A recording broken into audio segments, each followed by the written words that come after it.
Welcome to the Korea Pro Podcast, your weekly guide to understanding the most pressing and complicated developments shaping South Korea. We're your hosts, Jeongmin Kim, John Lei, and Joon Ha Park of Korea Pro. Go beyond headlines as we explain not just what happened, but also what really matters and why it matters. If you monitor South Korea for work or just trying to keep up, you're in the right place. This is the Korea Pro Podcast. Welcome to our special podcast episode on Korea Pro. Today we are joined by John Lee, editor of Korea Pro, and I'm Jeongmin, the executive director of Korea Risk Group, and the special guest today, Darcie Draudt. She's a fellow of Korean Studies in the Asia program at the Carnegie Endowment for International Peace, and we have been working with Darcie for a long time, I believe. When we did not have Korea Pro, I used to get a lot of comments from her about NK news stories as well. But now you have a sort of a wider South Korea related purview that you cover, right? So could you please introduce yourself a little bit for our listeners? My name is Darcie Draudt. I have been working on Korean issues since I moved here in 2008. Well, I guess not working, experiencing and studying at that point. But I've studied the Korean Peninsula broadly. But lately, over the past year, since I've joined Carnegie, I've really focused largely on South Korea, both in terms of its foreign policy, U.S.-South Korea relations, Korea's place in the region, and a particular focus on industrial policy and how Korea's economy and economic goals fit into that. So when did you start covering South Korea a little more compared to before? Yeah, I mean, I've always done both. And in Washington, in the U.S., when we think about Korea, we think about it in these two different ways. The North Korea issue, especially in Washington, where I'm based, very policy focused. We think about the North Korea problem and we think about the South Korea relationship. And they're kind of two sides of the same coin. Yeah. So I always study both. These days, with the nature of how North Korean politics are and the kind of retreat from a lot of engagement, we'll see what happens. I mean, that's more things that we can discuss in the Trump administration. But as a political scientist, I spend a lot more time with data on South Korea because I talk to people on the ground here and I use the data access becomes a big issue. So And there's a lot more data. There's a lot more data and a lot more people to talk to. Yeah, which exactly. makes it fun. Yeah. Let's kick off with introducing one of your more recent publishments related to the South Korean politics. Darcie and I have been discussing on and off on signal messages or whatnot about, when martial law happened and when is the Constitutional Court going to rule. And then we have been discussing election results a little bit as well. So I did want to touch on those issues a little bit before we move on to U.S.-South Korea relations. You published this story about Lee Jae-myung being having a central conservative sort of pivot, and then will it stay sort of question. So when you were publishing that story, what were the questions that you wanted to address? Yeah, that's a really good question. I mean, at this point, what more is there to say about the past 6 months? Well, it's almost 7 months now. But my job is focused so much on the questions about martial law and the aftermath and the questions of Lee Jae-myung as his quick rise, particularly after December, and this more centrist position. I think in Washington, where I'm based, got a lot of head scratching and a lot of skepticism. And so I was really motivated to think about looking below the surface of this former quite left figure, past it just being a question of, this is good politics.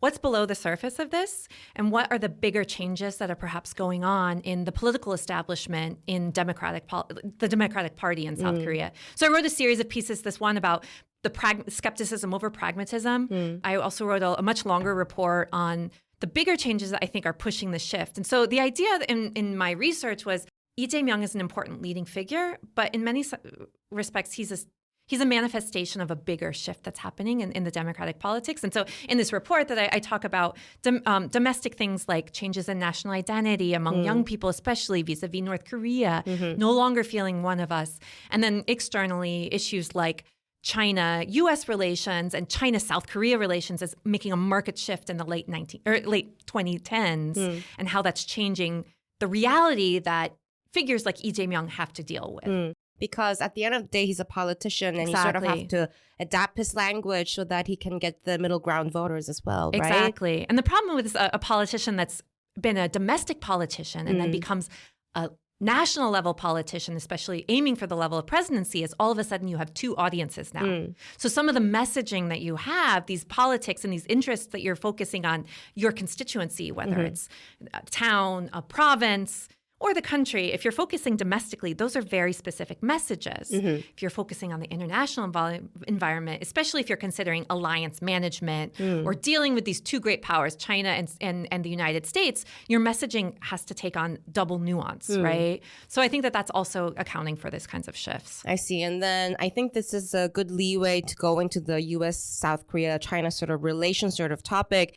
Lee largely avoided talking about China during the election period and Taiwan question as well. But at the same time, from DC, Shangri-La, and in South Korea, the major headlines were about what's going to happen to the USFK going forward when it comes to potential Taiwan contingency. And we each published reports related to that recently as well.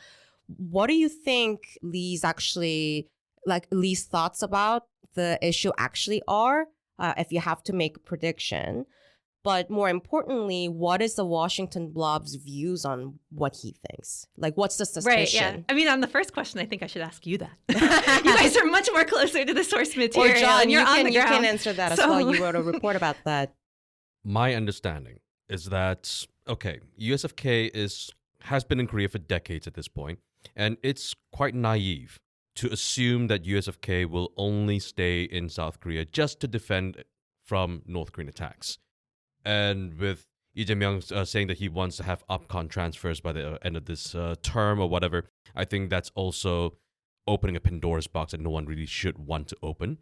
But regardless, my position has been that if Washington comes to Seoul and say, hey, we haven't really talked about this formally, but we had this 2006 agreement where there will be flexibility, but we will not make any moves without Seoul's consent. We are going to try to change that to make it much more explicit to allow USFK to be involved in any sort of Taiwan contingencies, take it or leave it. And if that's the choice, I think my position is that Seoul will have to take it because it doesn't really have a whole lot of alternatives beyond that.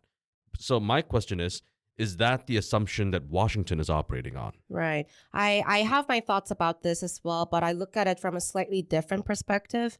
I think tactically being able to be used for Taiwan contingency, the U.S. versus Korea or U.S. versus Japan, or saying it out loud politically, I think those are two very different issues, right? Even when the USFK does have the capacity tactically to be at least like a rare end sort of position when there is a contingency in South China Sea or the Taiwan Strait, Yoon administration or Moon administration, the USFK commander so far before Brunson, they always very, very strictly followed this press guidance line that USFK is here to defend against the North Korean threats. So what's leading to the change of the political messaging coming out from U.S. officials? Yeah, that's a really good question. I think it's really the question of the moment. And as somebody who talks to a lot of these people on a daily basis, I will say that this has been a slow creep, certainly. I mean, I think we can just generally call it, and there's a few different maybe schools of thought. It's not really worth getting into right now, but the creep of like a hawkish approach toward China, that's really become much more prevalent in the past decade, really, I would say. And it was exacerbated by the COVID era. I think exacerbated a lot of those in the national American public that then put more pressure on the strategic community, the blob in Washington. So I really take your point, and I think it's right that there is a difference between tactical reality and explicit declaration. And that's where I think that's the tension and the pressure there's a kind of been an unstated fact that this will become an issue if a contingency in Taiwan, like let's say, occurs, that USFK and USFJ would be able to play a role. But now we're putting it onto the agenda, I think, in a much more exacerbated way. Us being Washington, not me. I mean, like the Washington, like the Washington establishment. But on the question, your original question about how does the blob see Lee Jae-myung on China, I think is really an important question. And that was so much of our conversations in Washington in the month or two leading up to the South Korean election in June was, what is he saying? I think there was a hyperfixation on the comment that we need to say "谢谢" to China and "谢谢" to Taiwan. And it's a hyperfixation on this. And I think like that just became such a talking point among many people in Washington. In South Korean In debates South Korea as well. yeah, right. And in some respects, I wonder if it's maybe blown a little bit out of proportion. That's what I was going to say. It's making a molehill out of making a mountain out of molehill. Because if we take a look at what Yoon said, sure, when Yoon was asked the same question as well, he said that if China ever decides to invade Taiwan, it will likely take place in synchronicity, if that's the correct word. It's in synchronization with a potential North Korean sort of military action on the peninsula. And so, yeah, if you look at the rhetoric, it might be a bit more different. So Lee Jae-myung was saying, let's say, xie, and Yoon was saying, oh, the North Koreans will also attack us at the same time. But at the end of the day, the message is the same, isn't it? That's a really interesting point. And I think that linking, like the Taiwan spillover effect for North Korea adventurism, or that's an important part there too, because then it's not really a question about Korean involvement in cross-strait contingency. It's more about their own backyard. Yeah. Exactly. Those are from the American perspective. For people not on the ground at USFK or not on the ground here, right? It's probably also reflective of this movement toward the one theater approach. They see them in the same breath. But for people here on the ground, they see them as necessarily linked, with a high risk of potential escalation and spillover, but as distinct issues, right? So it's kind of like bundling things that are tactically different, but strategically the same from the perspective of Washington. Looking to stay informed about South Korea's fast-evolving political, business and cultural landscape? Join us on Korea Pro, the go-to resource for in-depth analysis expertly curated by top-tier professionals. And now you can pick the membership level that best suits your needs, thanks to our new subscription packages. Starting at just $199 annually, you can access daily analysis and our weekly podcast. Or try our premium membership package, which offers additional perks such as executive briefings, monthly reports and forecasts, networking receptions and event opportunities, as well as much, much more. To find the best fit for you, just head to signup.koreapro.org and become a member today. So now we have to talk about what I'm passionate about. Industrial policy. And me as well. I'm writing a book on it. All right. So especially with COVID and all the supply chain disruptions that we've seen, okay, so now we're seeing not just individual countries, but blocs as well trying to fortify their supply chains. And we saw this under Biden. We're seeing this under Trump as well. And the approaches might be a bit more different. The Biden administration dangled the carrot and the Trump administration is dangling the stick. But at the end of the day, it's still about fortifying American supply chains. And so... And it's quite bullish. A bit bullyish, yes. And so what we've seen is that, especially with Howard Lutnick, and Donald Trump, and Scott Bessent, they've all been saying that South Korea needs to invest more in U.S. supply chains and U.S. infrastructure and U.S. manufacturing hubs. But even under Biden, that has already been taking place. Whether we're talking about Texas or Arizona or Georgia or California, we have seen a lot of investments from South Korean companies into these places, creating thousands of American jobs. But apparently that's not enough. The U.S. is demanding more, and they're saying if you don't, you get tariffed. And even with all of that, South Korea is still facing a 26% tariff come July 8th. And so there's a lot of resentment being built within South Korea. They're not saying it out loud yet, but it's definitely there. And so my question is, how much awareness is there in Washington about what South Koreans are feeling right now? Because it's not just about South Korea, it's also Vietnam. That's right. That's a really big thing. That's right. One of the reasons why South Korean companies started building their manufacturing hubs in Vietnam was to diversify away from China. But when Trump is saying, China, you're going to pay a 25% reciprocal tariff, but Vietnam, you're paying 46%, that also really throws a wrench into all these plans that South Korea has had. And we're supposed to be allies. That's right. That's right. Actually, that last point of we're supposed to be allies is, I think, the way that we can maybe frame the difference between the Biden approach toward this trying to attract investment in strategic areas at the state level in the United States. There was a Build Back America strain to that I think also similar in the American Make America Great Again, like let's build up our manufacturing base. So this turn toward an American industrial policy, which we really hadn't seen since the early 20th century, that's marked, and that has been happening since the Biden administration. But what I will say is on that point of the alliance kind of lens or the alliance frame in the Biden administration, the way that the companies, the Korean companies, the Korean government, and U.S. at both the national and the state levels, they framed it still as a way of extending the alliance or broadening the relationship, deepening the relationship to one that's not just about deterring North Korea on the peninsula, not past security to, supply chain security too, right? In a sense, so that it was like a global value add. But really, it was about building American industries, right? We saw that EVs and batteries in Georgia, like you mentioned, semiconductor fabs in Texas, that are going to be going online.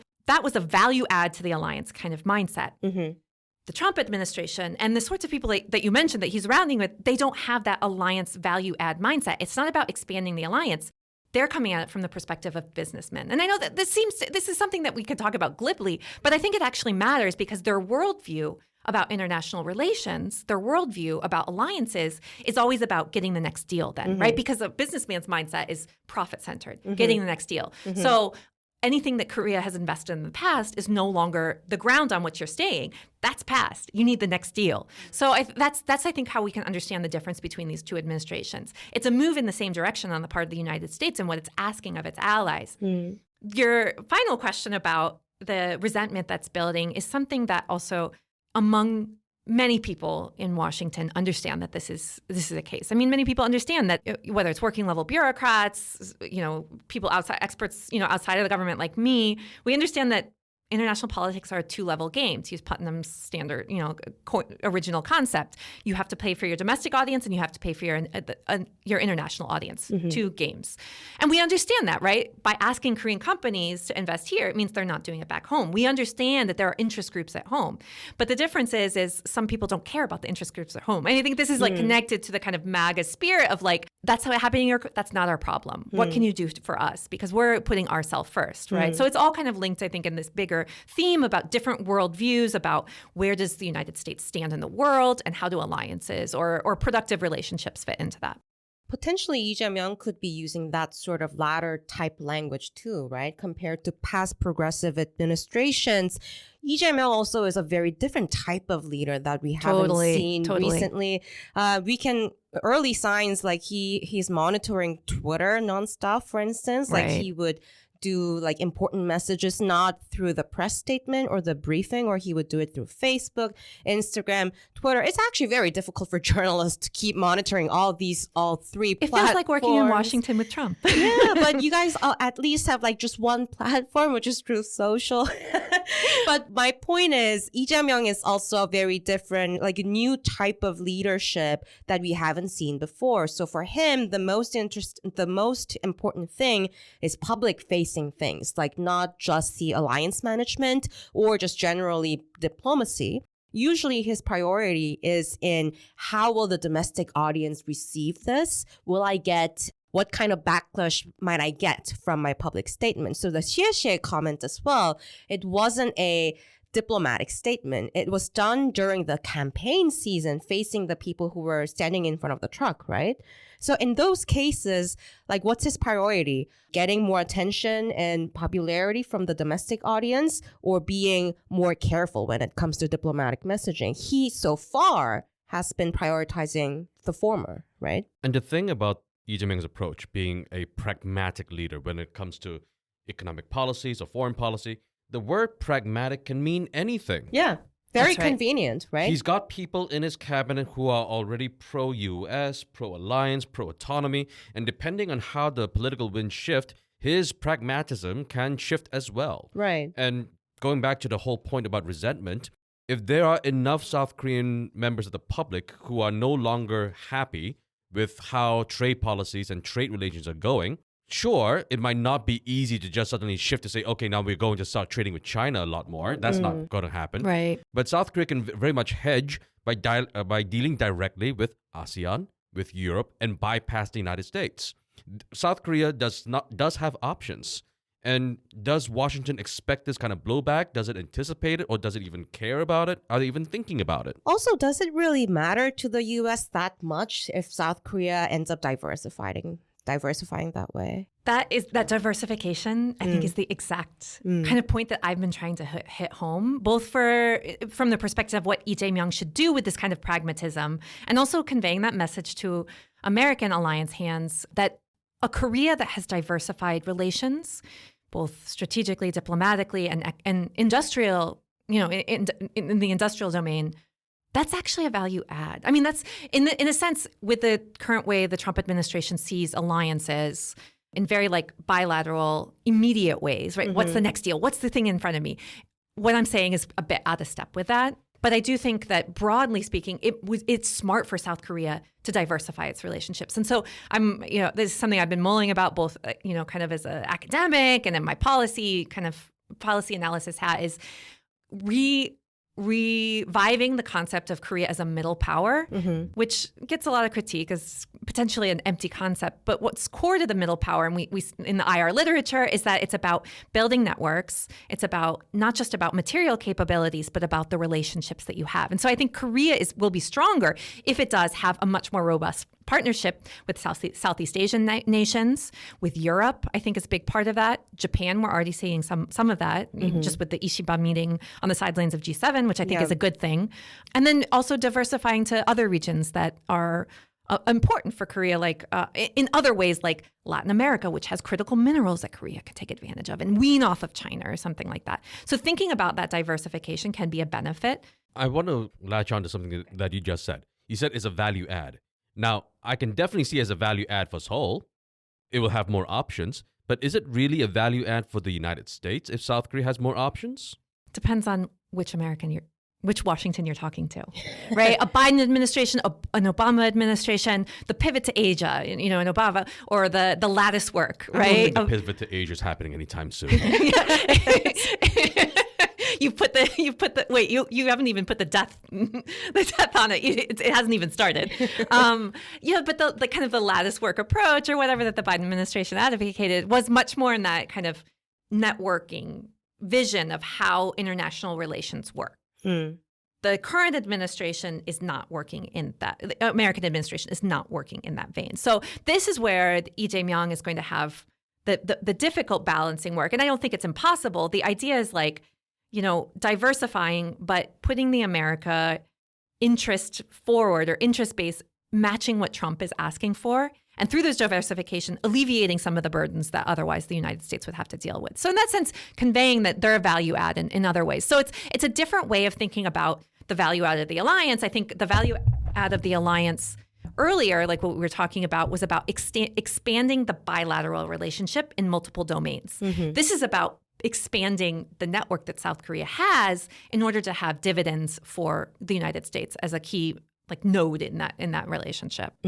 But when it comes to industrial policies like diversification like this, how far can Washington tolerate South Korea? What do you mean? China specifically. Even under Biden, what we've already seen coming from Washington was saying to South Korea, you can export certain chips, but not other kinds of chips. Right. And especially under the Trump administration, we've seen that accelerate quite a bit. Now, again, I'm bringing back Vietnam. Now, Vietnam is facing a 46% reciprocal tariff rate. And reportedly, Washington said to Hanoi, if you want to avoid those tariffs, you're going to have to cut out high-tech Chinese components from your supply chains. Now, South Korea has not gotten that message just yet, but South Korea is also heavily dependent on Chinese supply chains. Will Washington make that request out of South Korea as well?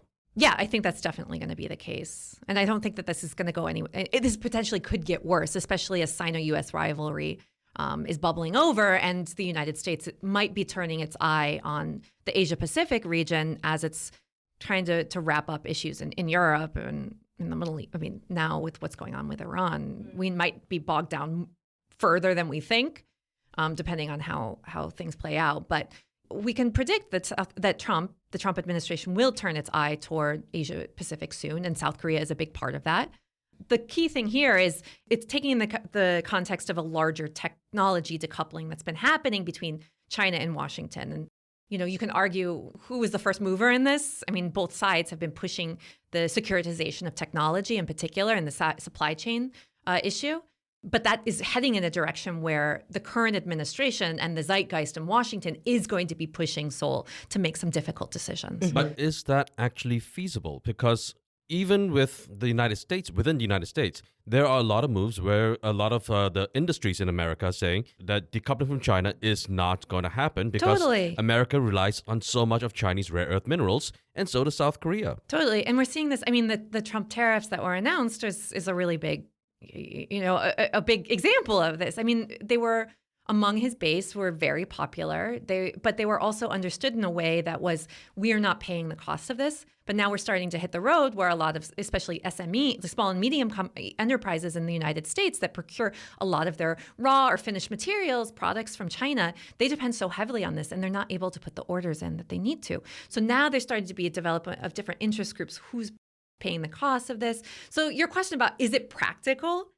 No, like we're learning that it's not practical. The way that global value chains and global supply chains are managed in the era of, international trade that's been bubbling up since the 1990s, right? Or developing since the 1990s, it's very, very difficult, if not impossible. But it being practically impossible is different from it being politically or, diplomatically what is seen as the preferred outcome, right? And so that's how Trump is being able to get around these practical questions and saying, through messaging. So on the one hand, the rhetoric is saying decouple, decouple, decouple. But on the practical side, on the ground, they're saying that's not going to happen. And so we're seeing these two voices occur at the same time.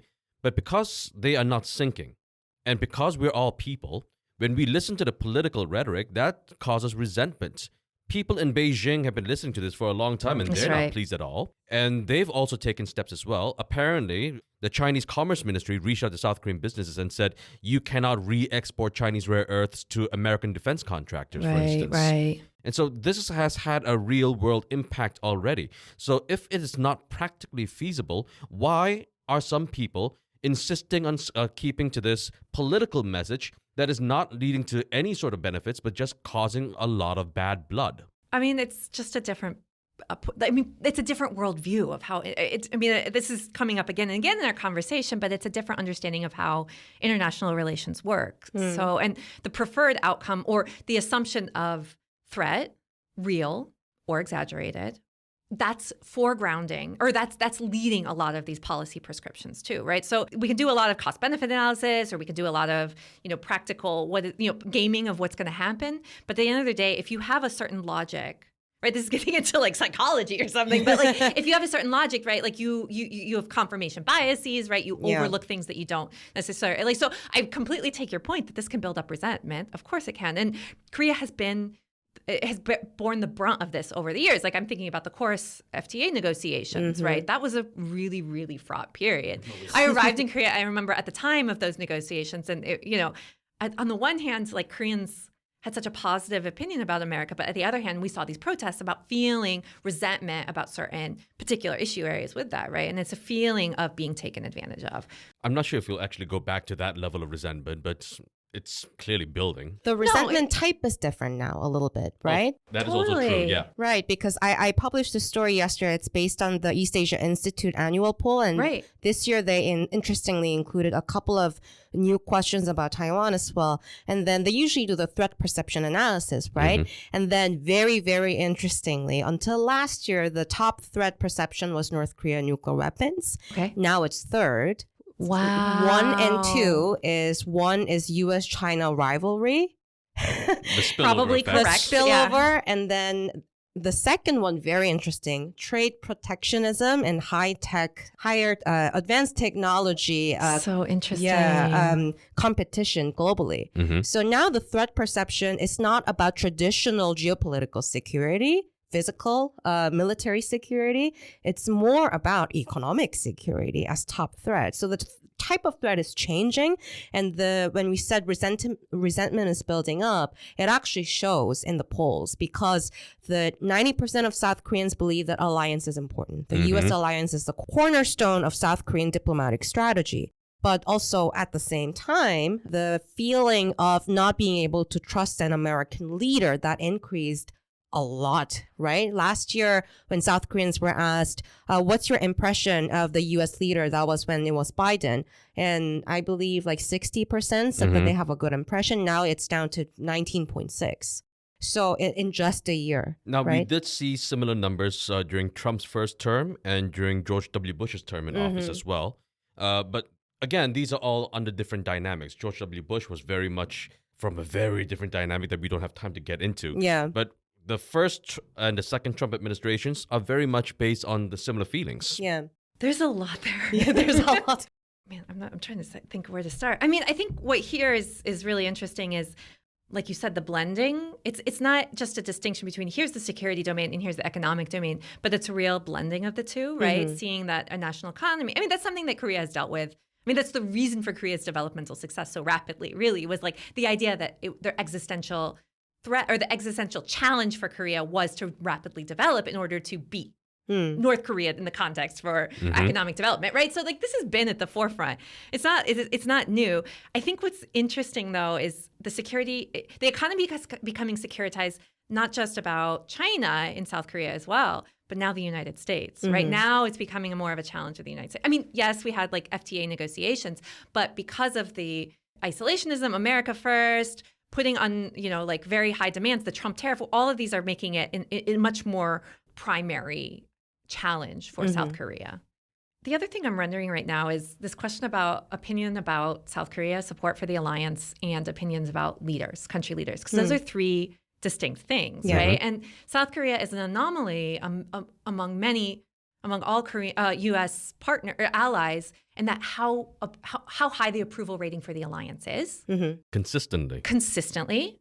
Two, high opinions about America. I think a lot of that has to do not just with a long history of a high-level alliance and high-level relationship, but also people-to-people relations. People-to-people, social relations, and really like the large Korean-American population that is very transnational and comes back and forth, right? So Korea understands American culture quite well because of that transnational aspect of it. I think that that's also kind of unique about Korea. I mean, there's other large diaspora countries. I could go on about this, but that social dimension is really part of it. Right, so we have the security guarantor high, the people-to-people high, but then the opinion leader could be variable, right? Yeah. And Trump, in the sense, is like he's an outsider to politics, right? So that quote unquote unpredictability or the idiosyncrasies of him mean that is particularly volatile because we don't know what to expect. Like we can predict what Biden is because he was VP for Obama, right? So it's not going to be that far. So I'm wondering if that opinion about leaders is going to have spillover effects. I don't think so for Korea, at least anytime soon. But that doesn't mean it makes it any easier. It's starting to a little bit. Anytime soon being the key phrase here, because sure, at least for the time being, the American presidents have term limits. Okay. Now, Donald Trump has said some things that are contrary to that. Yeah, but I think he's... we don't know if he's going to have a third term or even if he'll be alive long enough to have a third term, as morbid as that might sound. But regardless, at least for the time being, the calculus is that Donald Trump is on borrowed time because of the way the American Constitution has been written. And so because Donald Trump himself might be pernicious personally and people don't trust him personally, the trust in the United States has remained quite high, but it really changes depending on what happens after Trump leaves office. Right. Definitely. I think the question here is who's jockeying to be, let's keep our 2-term limits. Let's just make that our assumption.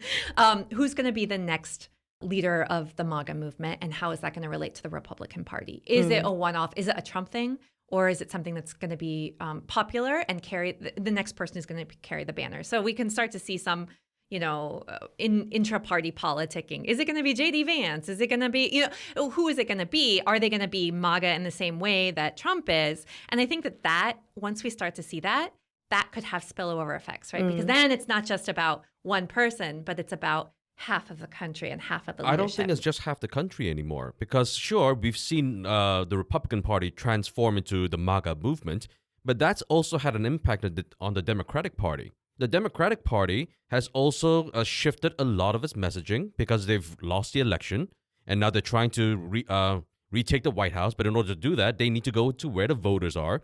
And they're saying, maybe the voters actually do like tariffs. And so even if the Democrats come back to the White House, this trade policy, which really impacts South Korea, might not change all that much. So even after Trump leaving the White House, the things that he set up might outlive him, is what you're saying. Not just within the Democratic Party, but within the entire American political spectrum. What do you Well, think? I think, one, I'm not really sure the Democrats have a united part. I mean, I think that it's quite fragmented right now. It's Yeah. lacking like strong leadership. I think that that's an objective fact. The messaging is a bit varied and ad hoc. So I actually would push back a little bit on that. I think that, yes, they're recognizing that these ideas have now, and these interests are now at the forefront of a lot of their constituents, their voters' minds.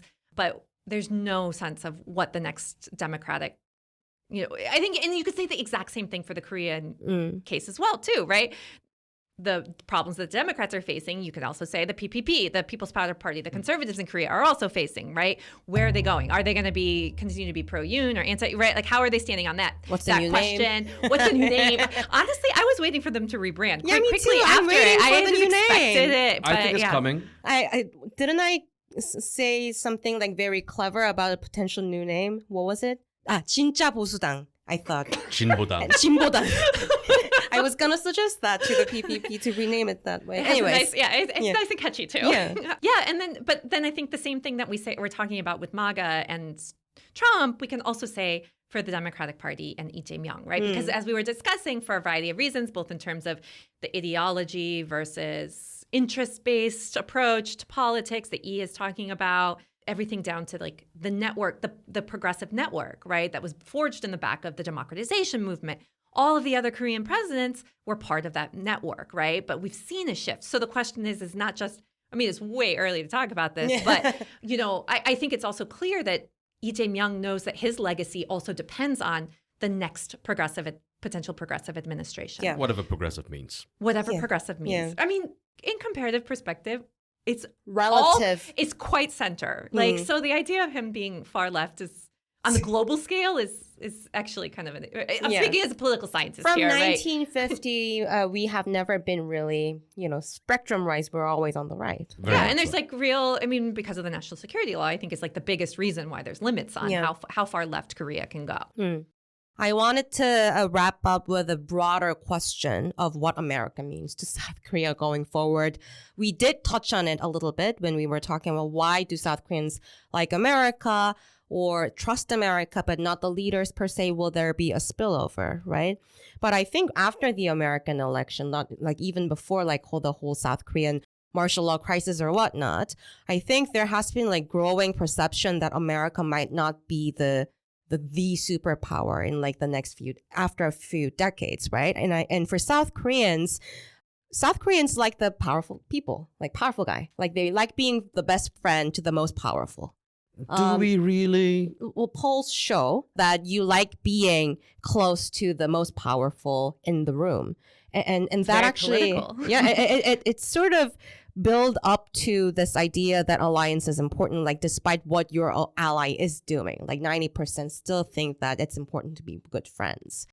But is America changing? Like, has the American public changed? How will South Korean public be able to see American public going forward? Not just That's a hard between question, leaders. right? Yeah. I mean, because it's also, I mean, it's linked to the very basic fact that the United States does support national security for South Korea is can't be denied, right? And the existence of U.S. forces here, U.S. capabilities. It's the bedrock. It's the bedrock for a reason. That's real, especially considering the region in which South Korea sits. But I also think that it's also undeniable that we're seeing the emergence of a multipolar world order. Mm-hmm. I'm speaking like an IR scholar again. I'm not really sure how real the multipolar world order Right, is. but there yeah. is, even if it's not like first Cold War era Soviet U.S. parity as strategic competitors, even if the U.S. is still relatively the dominant superpower of the world, China is now also a force that can't be denied, right? Particularly in this region. And so the relative power dynamics have shifted. Mm-hmm. So the idea of it being the most powerful, it's like saying like, oh, you win the election by 40% of the votes because everybody else got, like 3 people got 20% versus winning 50%, 55% because one person got 45, right? So it still is like yes, they're the strongest, but they might not be anymore. Like not majority, but maybe plurality. Exactly. And so, I mean, we're already seeing this in Europe, right? Europe is grappling with what happens to their, national security, cohesion, their strategic posture in their neighborhood, as the United States is signaling a withdrawal from, or like stepping back from its NATO commitments, right? They're having that conversation there too, to wean off maybe, or to just maybe not wean off, but to rebalance. So this is similar language to what we're familiar with in South Korea as well too. The whole world is grappling with this. The world order, I mean, a lot of the scholars at Carnegie that work on international order and institutions, talk about whether the United States just might not be part of the world order in the way that it wants to be because it's opting out of the changes that are going on. And other countries are remaking the order outside of the United States. Now, I confess that this comes down to familiarity bias. The American order, the Pax Americana, has been in place for decades. And I'm sure that there are many people who will disagree with this, but I personally think that it has been a good thing. But with this kind of fragmentation, with this kind of changes in relative power between the different polarities, is that going to be a good thing? I mean, the more powerful your strategic rival is, the less secure you feel. So an America that has threats, stronger threats, being excluded from other groups is going to make it also insecure. And when you feel insecure, you might lash out. Yeah. And allies still start thinking about defecting from their alliances as well when that happens. Yeah. We've seen we're that getting in down, history. Yeah. And that's like in my mind, we all, I'm sure the same way, is like we see these different paths that could be from this particular moment. Oh, like the Trump Lee Jae-myung factor, their personal relationship. You can see it going 5 different ways, right? And it's all contingent on like one moment. Yeah. What happens when they're in the same room together? Yeah. Do they have like, are they buddy-buddy? Do they get off to a bad start? Is, the economic resentment that is feeling at South Korea's home, does that become center stage to a way that's going to turn off Trump? Right? Like there's all of these paths that could actually be quite disruptive to the alliance in particular, because then you could see it spiraling back home. Lee Jae-myung has to do some messaging back home. Lee Jae-myung has to, am I going to work closer with Washington and sacrifice some of our industries that rely so heavily on China, right? You could see these different inflection points, these different critical junctures that are really staring at us in the face in ways that we haven't really seen in the past, 20 years in South Korea. And quite frequent compared to before, right? Exactly. Yeah. And it's such larger scale too. And it's interacting with all of these conversations happening around the world. Like as we're talking right now, I'm not sure when this is going out, as we're talking right now, Trump said in 2 weeks he's going to decide how he's going to handle whether to get involved in Iran situation right now. He might just give them 90 more days after that. Well, we have yet to see, right? There's too early to joke about that, these John. potential like big critical junctures that could be quite disruptive, not just to like our own national security, but the entire global order. Exactly. And I feel like I'm fear-mongering. I feel like I'm like, doomsday. It's a timing to actually really talk about it, right? Yeah, it is timing right now. It is like, I think, a moment in history where it starts to look really scary really quickly. And to wrap up, what will be the one main thing that you are going to monitor in the next few months, or one question that you want to address in the next few months? I think the conversation around the industrial relations and how the U.S. seeking greater investments is going to be a really big one, because it could have the potential to hit Lee Jae-myung the hardest back home. Because number two was like how he's going to deal with the alliance and the Trump factor. I understand, and if you look at like public opinion polls, but number one was the economy, meaning the domestic economy. And so that's both at two levels. One, the level of businesses, big businesses, SMEs, startups, and then also at the level of the everyday person and how they're feeling it. So again, this is like, in the United States, people believe they're not going to be paying for tariffs. China's going to be paying for tariffs, and then they end up paying for tariffs. Like out of pocket, consumer prices go up. It could be the same thing. Like even if, in South Korean case as well, where citizens find their own economic situation becomes too difficult, and it's making Lee Jae-myung more less popular. And when it comes to all of these inflection points that Darcie and us that we will be monitoring, let's actually get back to these topics when you visit next time, and maybe we can host you for Seoul Circuit if that's possible. Oh, always happy to work with you guys. And if you are wondering more about what we have been discussing, especially when it comes to Darcie's recent article, check out the Transformation of South Korean Progressive Foreign Policy, available on the website of the Carnegie Endowment. And thank you for joining us today. Thank you for your time. Oh, thank you for your time. And that's a wrap. Thanks for tuning in. If you want to know more, sign up for our daily executive briefings. We'll brief you on all you need to know from the past 24 hours and why it matters, delivered to your inbox every morning. If you want to stay ahead of the curve, sign up for Korea Pro to get a full package of insights, from daily expert analysis to profiles, month in review, week ahead.